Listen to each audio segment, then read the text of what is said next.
ಮೈ god, ಏನ್ sir ಬಾಗಿಲು ದ್ವಾರಗಳೇ ನಮ್ಮನ್ನ ಸ್ವಾಗತ ಕೋರ್ತಾ ಇದೆಯಲ್ಲ. ಇದು ಜಂಗಮನ್ ಅಂತ ಹೇಳಿದ್ರೆ ಗೊತ್ತುಂಟಲ್ಲ, ಒಂದು ಕಡೆಯಿಂದ ಒಂದು ಕಡೆಗೆ ಹೋಗುವವರನ್ನು ಜಂಗಮ ಅಂತ ಹೇಳುವಂಥದ್ದು. ಅಲ್ಲಿ ಬಸವಣ್ಣನವರು ಬಂದು ಅಲ್ಲಿ ಲಿಂಗಾಯತ ಆದದ್ದು, ಒಳಗೆ ಕೊರ್ದು ಸ್ಟೋರೇಜ್, ಮೇಲೆ ಕೂತ್ಕೊಳ್ಳುವಂಥದ್ದು.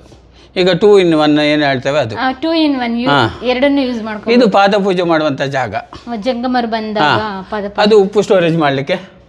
ಇದು ರುದ್ರಾಕ್ಷಿ ಮಾಲೆ ಕೆತ್ತನೆ. ಇಲ್ಲಿ ನೋಡಿ, ಇದು ವೀರಶೈವ ಜಂಗಮಠ, ಪುಚ್ಚಮುಗುರು, ಮೂಡುಬಿದ್ರೆಯಿಂದ. ಇದಕ್ಕೆ ಸಾಧಾರಣ 300 ವರ್ಷ. ಹೋಗುವಾಗ ಇದಕ್ಕೆ ಬಟ್ಟೆದು ಉಂಡೆ ಹಾಕಿ ಇದಕ್ಕೆ ಇಟ್ಟು ಇದಕ್ಕೆ ಬೆಂಕಿ ಹಚ್ಚಿ ತಗೊಂಡು ಹೋಗುದು ದೀಪಕ್ಕೋಸ್ಕರ. ಇದು ಗರ್ಭಗುಡಿಗೆ ಹೋಗುವಂಥದ್ದು. ಇದು ಶಿವಲಿಂಗಕ್ಕೆ ಅಭಿಷೇಕ ಮಾಡುವಂಥದ್ದು. ನಮಗೆ ಯಂತ್ರ ತಂತ್ರ ಬಂದದ್ದು ಇದರಿಂದಲೇ. ಇದನ್ನು 100 ಬಾರಿ ಪಠಣ ಮಾಡಿದ್ರೆ ಅದು ಯಂತ್ರವಾಗಿ ಬಣಿಸ್ತದೆ, ಉಲ್ಟಾ ಪಠಣ ಮಾಡ್ಕೊಂಡು ಹೋದ್ರೆ ತಂತ್ರವಾಗಿ ಬಣಿಸ್ತದೆ. ನಿಮಗೆ ಜಾತಕ ಬಲ ಇದೆಲ್ಲ ಬಂದದ್ದು ಇದರಿಂದಲೇ. ಸಿಮಂತೂರಿದು ರಥ.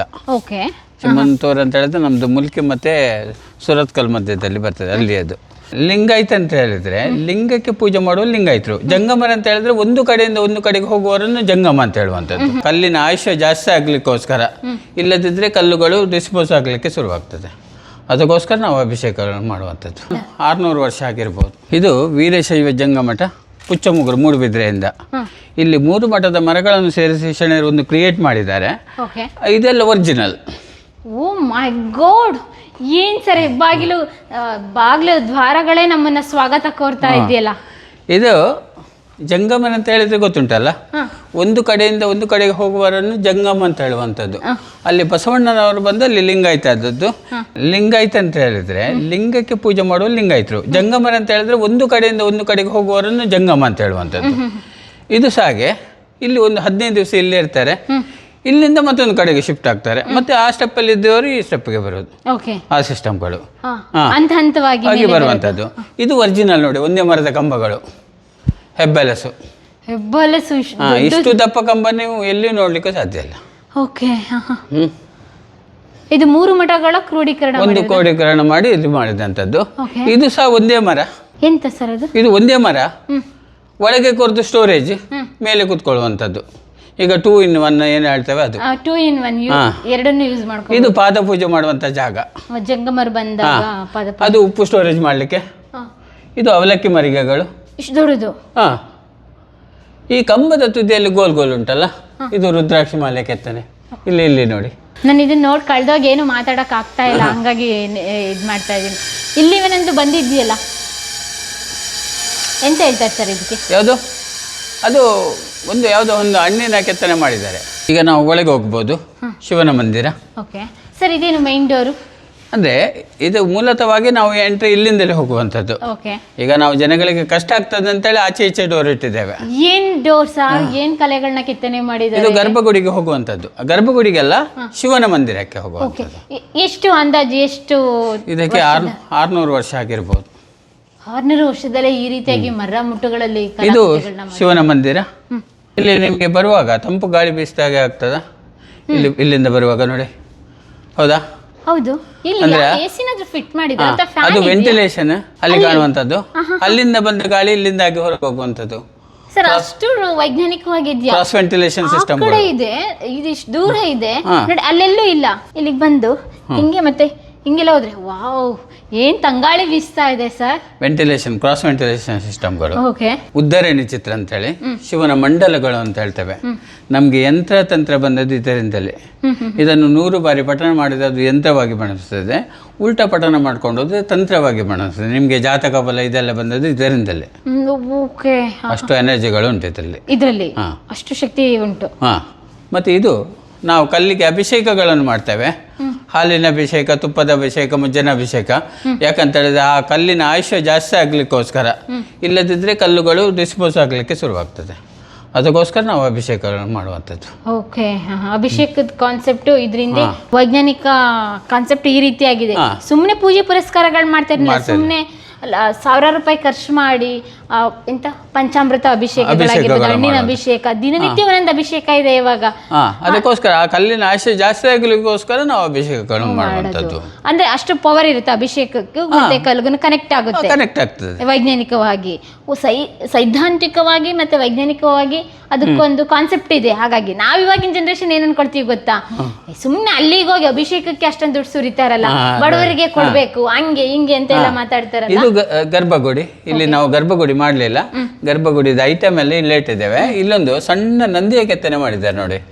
ಇಷ್ಟು ಸಣ್ಣ ನಂದಿ ಆದ್ರೂ ಅದರ ಸ್ಪಷ್ಟತೆ ನೋಡಿ, ಕಿವಿ, ಕೊಂಬು, ಕಣ್ಣು, ಬಾಯಿ, ಮೂಗು ಎಲ್ಲವನ್ನು ಮಾಡಿದ್ದಾರೆ ನೋಡಿ, ಇಷ್ಟು ಸಣ್ಣದಾದ್ರು. ಮತ್ತೆ ಇಲ್ಲಿ ದನದ ಮುಖಗಳು, ಹಾವಿನ ಎಡೆಗಳು, ಈ ಕೆತ್ತನೆಗಳೆಲ್ಲ ಎಷ್ಟು ಶಾರ್ಪ್ ಆಗಿ ಮಾಡಿದ್ದಾರೆ ನೋಡಿ. ಇದೆಲ್ಲ ಹಾವಿನ ಎಡೆಯಲ್ಲ? ಇದೆಲ್ಲ ಹಾವಿನ ಎಡೆಗಳು. ವಾವ್, ಅದರ ಕೆತ್ತನೆ ನೋಡಿ ನಿಮ್ಗೆ ಎಷ್ಟು ಶಾರ್ಪ್ ಆಗಿ ಉಂಟು ನೋಡಿ, ಸಖತ್ತಾಗಿದೆ. ಅಂದ್ರೆ ಆಗಿನ ಕಾಲದಲ್ಲಿ ಆ ಕೆತ್ತನೆಗಳಿಗೆ ಯಾವುದೋ ಒಂದು ಟೆಕ್ನಾಲಜಿ ಇರ್ಬೋದು, ಆ ಕೈ ಕೆಲಸದಲ್ಲಿ ಏನೋ ಒಂದು ಕುಸಿರಿ ಕೆಲಸ ಅಂತ ಹೇಳಿ ಹೇಳ್ತಾರಲ್ಲ, ಆ ಸಿಸ್ಟಮ್ಗಳು ಏನೋ ಇರ್ಬೋದು. ಇಲ್ಲದಿದ್ರೆ ಇಷ್ಟು ಶಾರ್ಪ್ ಆಗಿ ಕೆತ್ತಲಿಕ್ಕೆ ಸಾಧ್ಯವೇ ಇಲ್ಲ ನೋಡಿ. ನೋಡಿ, ಕಿವಿ, ಕೊಂಬು, ಕಣ್ಣು, ಬಾಯಿ ಎಲ್ಲವನ್ನು ಮಾಡಿದ್ದಾರೆ ನೋಡಿ, ಅಷ್ಟು ಸಣ್ಣದಾದ್ರು. ಅದು ಮರದಲ್ಲಿ ಅದರ ಜೊತೆಗೆ ಲಿಂಗನೂ ಮಾಡಿದ್ದಾರೆ. ಅಂದ್ರೆ ನಿಮ್ಗೆ ಒಂದು ಬಾರಿ ಅದು ಕಿತ್ಕೊಂಡು ಬಂದ್ರೆ ಮತ್ತೆ ಏನು ಮಾಡುವಾಗ ಇಲ್ಲ ನೋಡಿ, ಜಾಯಿಂಟ್ ಮಾಡಂಗೂ ಇಲ್ಲ. ಮತ್ತೆ ಇದು ಗರ್ಭಗುಡಿದ ಐಟಮ್ ಎಲ್ಲ ಇಲ್ಲಿ ಇಟ್ಟಿದ್ದೇವೆ. ಇದು ಕಾಲಭೈರವನ ಮೂರ್ತಿ, ಅದು ಜಂಗಮರ ಪಾದುಕೆಗಳು. ಓಕೆ ಸರ್, ಇದು ರೌಂಡ್ ಆಗಿದೆಯಲ್ಲ, ಯಾವುದು ಇದು? ಆರತಿ, ಚಕ್ರ ಆರತಿ ಅಂತ ಹೇಳ್ತಾರೆ. ಇದು ಶಿವಲಿಂಗಕ್ಕೆ ಅಭಿಷೇಕ ಮಾಡುವಂತದ್ದು. ಇದು ಪುರಾಣ ಪುಸ್ತಕಗಳು ಓದುವಂತದ್ದು. ಇಷ್ಟೊಂದು ಪೂಜಾ ಸಾಮಗ್ರಿಗಳು ಇದ್ದೇ ಇರ್ತಾ ಇತ್ತು. ಜಂಗಮರ ಇಲ್ಲಿ ಬಂದಾಗ ದಿನನಿತ್ಯ ಪೂಜೆ ಮಾಡುವಂತದ್ದು ಅಲ್ಲ, ಅವರು ಒಬ್ರು ಪೂಜೆಗೆ ಅಂತೇಳಿ ಇಲ್ಲಿ ಇರ್ತಾರೆ. ಆದ್ರೆ ಜಂಗಮರ ಅಂತ ಹೇಳಿದ್ರೆ ಒಂದು ಕಡೆಯಿಂದ ಒಂದು ಕಡೆಗೆ ಬರುವವರನ್ನು ಜಂಗಮ ಅಂತ ಹೇಳುವಂತದ್ದು, ಆ ಸಿಸ್ಟಮ್ಗಳು. ಅಂದ್ರೆ ಅವರು ಜಂಗಮರ ಸನ್ಯಾಸಿ ತರನ ಸರ್? ಸನ್ಯಾಸಿ ಅಂದ್ರೆ ಮೂಲತಃ ಜಂಗಮ ಅಂತ ಹೇಳಿದ್ರೆ ಈ ಬೇಡುವವರಿಗೆ ಜಂಗಮ ಅಂತ ಹೇಳುವಂಥದ್ದು. ಭಿಕ್ಷೆ ಬೇಡ್ತಾರಲ್ಲ ಮನೆಗೆ ಹೋಗಿ ಜಂಗಮರ ಅಂತ ಹೇಳಿದ್ರೆ ಆ ಸಿಸ್ಟಮ್ಗಳು. ಅವರು ಸ್ವಲ್ಪ ದಿನ ಇಲ್ಲಿರೋದು, ಇನ್ನೊಂದು ಕಡೆಗೆ ಹೋಗುದು, ಅಲ್ಲಿಂದ ಕೆಳಗೆ. ಇಲ್ಲಿಯೂ ನಿಲ್ಲುವುದಿಲ್ಲ, ಸಂಚಾರಿಗಳಿಗೆ ಜಂಗಮ ಅಂತ ಹೇಳುವ. ಯಾವುದೇ ವೆಹಿಕಲ್ ಇಲ್ಲ, ಊರೂರು ಸುತ್ತ ಬರುವವರಿಗೆ ಜಂಗಮ ಅಂತ ಅವರು ಕೂಡ ಶಿವನ ಆರಾಧನೆ ಮಾಡ್ತಾರೆ ಪ್ರಮುಖವಾಗಿ. ಆದ್ರೆ ಶಿವನಿಗೆ ಅಷ್ಟು ಮಹತ್ವ ಕೊಡುದಿಲ್ಲ, ಅಂದ್ರೆ ದೇವರನ್ನು ಇದು ಮಾಡ್ತಾರೆ, ಅಷ್ಟು ಮಹತ್ವ ಇಲ್ಲ ಅದಕ್ಕೆ. ಹಾಗೆ ಈ ಕಡೆ ಸೈಡ್ ನೋಡಿದ್ರೆ ಅದಕ್ಕೆ ನೈವೇದ್ಯಗಳು ಎಲ್ಲ ಮಾಡ್ಲಿಕ್ಕೋಸ್ಕರ. ನಾನು ಅಡಿಗೆ ಮನೆ ಅನ್ಕೊಂಡ್ಬಿಟ್ಟೆ ಸರ್. ನೈವೇದ್ಯ ಎಲ್ಲ ಮಾಡ್ಲಿಕ್ಕೋಸ್ಕರ. ಇದು ಚಪಾತಿ ಲಟ್ಟಣಿಗೆ ನೋಡಿ, ಅಷ್ಟು ದೊಡ್ಡ ಇದು. ಇದು ತುರಿಮಣಿ, ಅದರ ಇದು ಕಟ್ಟಾಗಿದೆ. ಓಕೆ ಸರ್, ಇದೆಂತ? ಅದು ಸಾಂಬಾರ್, ಇದಕ್ಕೆ ಸಾಂಬಾರ್ ಮರೆ ಅಂತ ಹೇಳ್ತೇವೆ. ನಿಮಗೆ ಎಲ್ಲ ಐಟಮ್ಗಳನ್ನು ಒಂದರಲ್ಲಿ ಹಾಕಿ ಇಡ್ಬೋದು. ಕೊತ್ತಂಬರಿ, ಸಾಸಿವೆ, ಜೀರಿಗೆ, ಮೆಂತೆ ಎಲ್ಲವನ್ನು ಒಂದರಲ್ಲಿ. ಇವಾಗ ಒಗ್ಗರಣೆ ಹಾಕೋದಕ್ಕೆ ಬೇರೆ ಬೇರೆ ಡಬ್ಬ, ಮತ್ತೆ ಪ್ಲಾಸ್ಟಿಕ್ ತರ ಕಾನ್ಸೆಪ್ಟ್ ಇವಾಗ ಬಂದಿದೆ. ಅವಾಗ ಮರದಲ್ಲೇ ಮಾಡ್ತಾ ಇದ್ದಿದ್ದ ಸಾಂಬಾರ್ ಮರಿಗೆ. ಕೆಡ್ತಾ ಇರ್ಲಿಲ್ಲ ತುಂಬಾ ದಿನ ಆದ್ರೂ, ಕೆಡತೆ ಅಂತದ್ದೇನಿಲ್ಲ. ಮತ್ತೆ ಬೇರೆ ಬೇರೆ ಇರ್ತೈತಲ್ಲ ಐಟಮ್ಗಳು, ಹಾಗೆ ಡಿವೈಡರ್ ಸಿಸ್ಟಮ್ ತರ ಒಂದ್ರಲ್ಲೇ ಎಲ್ಲ. ಇಲ್ಲಿ ನೋಡಿ ಎಂತ ಚಂದ ಬೆಳಕು ಬರ್ತಾ ಇದೆ ಸರ್, ಎಷ್ಟು ಚೆನ್ನಾಗಿ ಬೆಳಕು ಬರ್ತಾ ಇದೆ. ಇದಕ್ಕೆ ನಾವು ಶರಭ ಅಂತ ಹೇಳ್ತೇವೆ. ವೇದಗಳಲ್ಲಿ ಈ ಪ್ರಾಣಿಯ ಉಲ್ಲೇಖ ಉಂಟು, ಶರಭ ಅಂತ ಹೇಳ್ತೇವೆ. 5 ಪ್ರಾಣಿಯ ದೇಹದ ಭಾಗಗಳು.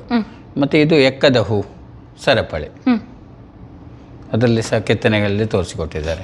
ಎಕ್ಕದ ಹೂ ಶಿವನಿಗೆ ಒಂದು ಪವಿತ್ರತೆಯನ್ನು ಪಡೆದಿದೆ ಅಲ್ವಾ ಪೂಜೆಯಲ್ಲಿ. ಬಿಲ್ಪತ್ರೆ ತರನೇ ಎಕ್ಕದ ಹೂ ಕೂಡ.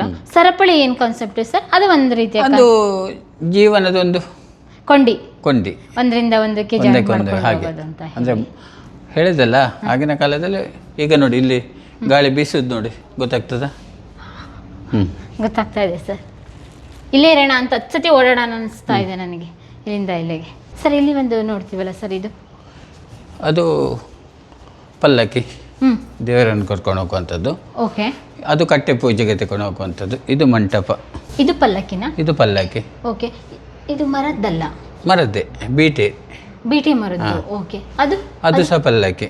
ಓಕೆ, ಅದು ಪಲ್ಲಕ್ಕಿ. ಇದು ಕಟ್ಟೆ ಪೂಜೆಗೆ ತಗೊಂಡು ಹೋಗುವಂಥದ್ದು.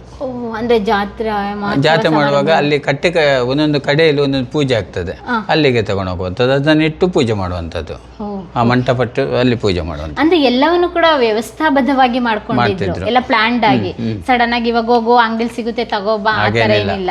ನಾಳೆ ಫಂಕ್ಷನ್ ಇಟ್ಕೊಂಡು ಇವಾಗ ನಾವೆಂಗೆ ಅಂದ್ರೆ ಇವಾಗಿನ ಜನರೇಷನ್ ಇಲ್ಲಪ್ಪ ಎಲ್ಲಾನು ಇನ್ನೂ ಅಂದ್ರೆ ಆನ್ಲೈನ್ ಬುಕ್ ಮಾಡಿ ತಗೋಬಾ ಅಂತ. ಅವಾಗಿಂದ ದೇವರು ಒಂದು ಕಟ್ಟೆಯಿಂದ ಒಂದು ಕಟ್ಟೆಗೆ ಹೋಗುವಾಗ ಸಿಸ್ಟಮ್ಗಳು ಅಂದ್ರೆ ಎಲ್ಲ ವ್ಯವಸ್ಥಿತವಾಗಿ ಮಾಡಿ ಇಟ್ಕೊಂಡಿದ್ರು. ಅದಕ್ಕೋಸ್ಕರ ಒಂದೊಂದು ಸಿಸ್ಟಮ್ ಇತ್ತು.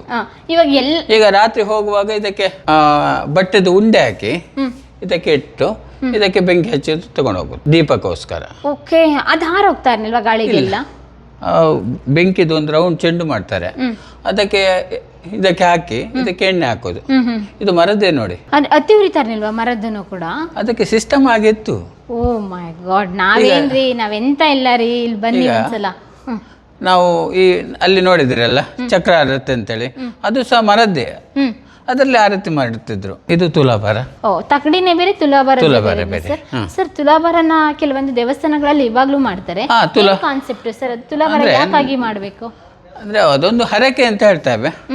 ನೀವು ಬೆಲ್ಲದಲ್ಲಿ ಆದ್ರೆ ಬೆಲ್ಲದಲ್ಲೇ ತುಲಾಭಾರ ಮಾಡ್ಬೋದು, ಅಕ್ಕಿಯಲ್ಲಿ ಆದ್ರೆ ಅಕ್ಕಿಯಲ್ಲಿ, ಹಣದಲ್ಲಿ ಆದ್ರೆ ಹಣದಲ್ಲಿ. ಅಂದ್ರೆ ಏನು ಅದನ್ನ ಸಂಕೇತ ಏನು? ನಮ್ಮ ತೂಕದಷ್ಟು ಅಲ್ಲಿ ಮತ್ತೊಂದನ್ನು ದಾನ ಮಾಡಿ ಬಿಡೋದು, ಹಾಗೆ ದಾನದ ಸಂಕೇತ ಅಂತ ಹೇಳಿದ್ರೆ ದಾನದ ಸಂಕೇತ. ಈಗ ನೀವು ಬೆಲ್ಲದಲ್ಲಿ ಮಾಡಿದ್ರೆ ಬೆಲ್ಲವನ್ನು ದಾನ ಮಾಡಿ ಬಿಡುವಂಥದ್ದು, ನಿಮ್ಮ ತೂಕದಷ್ಟು ಬೆಲ್ಲವನ್ನು ದಾನ ಮಾಡಿ ಬಿಡುವಂಥದ್ದು.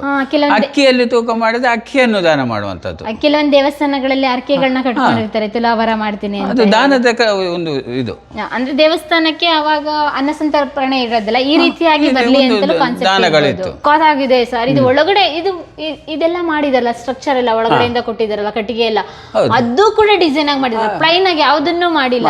ಮತ್ತೆ ಒಳಗಡೆನು ಕೂಡ ಒಂದು ರೀತಿಯಾಗಿ ಕಮಲದ ಹೂವಿನ ಆಕಾರ ಇರ್ಬೋದು, ರೌಂಡ್ ಶೇಪ್. ಅಬ್ಬಬ್ಬ, ಇಲ್ಲಿ ಇತ್ಕೊಂಡು ನೋಡಿದ್ರೆ ನಾನು ಎಲ್ಲಿದ್ದೀನಿ ಅಂತ ಅನ್ನಿಸ್ತಾ ಇದೆ. ಇದೊಂದು ಬೇರೆ ಲೋಕಕ್ಕೆ ಬಂದಾಗ ಆಗ್ತದೆ. ಇದು ಕರ್ನಾಟಕದ್ದೇ. ಸಿಮಂತೂರ್ ಇದು ರಥ. ಓಕೆ, ಸಿಮಂತೂರ್ ಅಂತ ಹೇಳಿದ್ರೆ ನಮ್ದು ಮುಲ್ಕಿ ಮತ್ತೆ ಸುರತ್ಕಲ್ ಮಧ್ಯದಲ್ಲಿ ಬರ್ತದೆ, ಅಲ್ಲಿ ಅದು ಶಿವನ ಮಂದಿರದ್ದು ದೇವಸ್ಥಾನಗಳು. ಹಳೆ ಕಾಲದಲ್ಲಿ ರಥದ ಮುಖಾಂತರ ದೇವಸ್ಥಾನಗಳೇ ಒಂದು ರೀತಿ ಆ ವೈಭವ ನೋಡೋದಕ್ಕೆ ಚೆನ್ನಾಗಿರ್ತಾ ಇತ್ತು. ಜಾತ್ರೆ ಮಹೋತ್ಸವಕ್ಕೆಲ್ಲ ಇಲ್ಲಿ ಜನ ಸೇರ್ತಾ ಇದ್ದಿದ್ದು ಅದೇ ರೀತಿಯಾಗಿ ತಾನೆ. ಎಲ್ಲ ಒಂದೆಡೆ ಸೇರ್ಬೇಕು ಅಂತ ಹೇಳಿದ್ರೆ ಹಬ್ಬ ಇರ್ಬೇಕು, ಹಬ್ಬ ಹರಿದಿನಗಳಲ್ಲಿ ಎಲ್ಲ ಒಟ್ಟಾಗಿ ಇದು ಮಾಡ್ತಿದ್ರು. ಬ್ರಿಟಿಷ್ ಬಂಗ್ಲೆ ಕಂಟೋನ್ಮೆಂಟ್ ಏರಿಯಾ, ಅಲ್ಲಿಂದ ಬೆಂಗಳೂರು. ಓಕೆ, ಇದು ಲೈಬ್ರರಿ ಮಾಡಿದ್ದೇವೆ, ಇನ್ನು ಓಪನ್ ಆಗ್ಬೋದು. ಇನ್ನು ಓಪನ್ ಆಗಿಲ್ಲ, ಕೆಲಸ ನಡೀತಾ ಉಂಟು.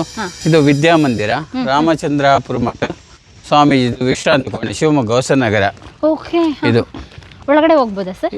ಇದು ಇಷ್ಟೇ, ಇದು ಸೆಟ್ಟಿಂಗ್ ಆಗ್ಲಿಲ್ಲ, ಇನ್ನು ಆಗ್ಲಿಕ್ಕೆ ಉಂಟು. ಓಕೆ ಸರ್, ಇದು ಅಂದ್ರೆ ನೀವು ಹೇಳಿದ್ರಲ್ಲ ವಿದ್ಯಾಮಂದಿರ ಅಂತೇಳಿ, ಅಂದ್ರೆ ಈ ವಿದ್ಯೆನ ಕಲಿಸ್ಕೊಡ್ತಾ ಇದ್ದಿದ್ದ ಅಥವಾ? ವಿದ್ಯಾಮಂದಿರ ಅಂತ ಹೇಳಿದ್ರೆ ಒಂದು ದೇವಸ್ಥಾನ. ದೇವಸ್ಥಾನ. ಎಷ್ಟು ವರ್ಷದ ಹಳೆ ಇದೆ ಸರ್? ಇದಕ್ಕೆ ಸಾಧಾರಣ 300 ವರ್ಷ. ಇಲ್ಲಿ ಕೇರಳ ಶೈಲಿಯಲ್ಲಿ ರೂಫ್ ಕಾಣ್ಬೋದು ನೋಡಿ ನಿಮ್ಗೆ, ಸ್ಟೆಪ್ ಬೈ ಸ್ಟೆಪ್ ಕೇರಳ ಶೈಲಿ. ಓ, ಶೈಲಿ ಇವಾಗ ನೋಡ್ತಾ ಇದೀವಲ್ಲ, ಸ್ಟೆಪ್ ಬೈ ಸ್ಟೆಪ್. ಹೌದು, ಅದು ಕೇರಳ ಶೈಲಿ ಅದು. ಓಕೆ, ಅದೇ ರೀತಿಯಾಗಿ ಸ್ಟ್ರಕ್ಚರ್ ಕಟ್ತಾ ಇದ್ದಿದ್ದ. ಅಲ್ಲಿಂದ ಬೆಳಕಿನ ವ್ಯವಸ್ಥೆ ಚೆನ್ನಾಗಿ ಬರ್ತದೆ.